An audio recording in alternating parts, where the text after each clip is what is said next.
warahmatullahi wabarakatuh. Hordoftoota fi kabajamtoota chaanala SM'tu irraa waniin an qabadee dhiyaadhee akkaataa itti pizza godhanii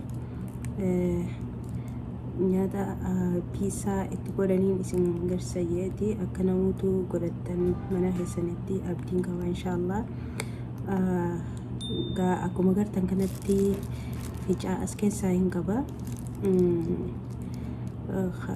Ficaa as keessa naqadheen jira. Ammallee dry yeast asin naqadheen jira. Soogiddaas xiqqeeshoo pinchi takka asitti godheen jira.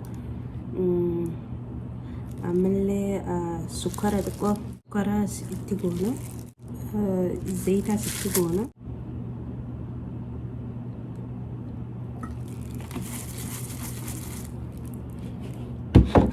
Hangumaan mankaa lamaa takka qiyaasa mankaa takka cinaa lamaa takka itti gootan zayita'ee achi booda bishaan bu'aadhaan shukumnee jiisinaa jechuudha. Akkuma argitan kana bishaan ammatti naqadha.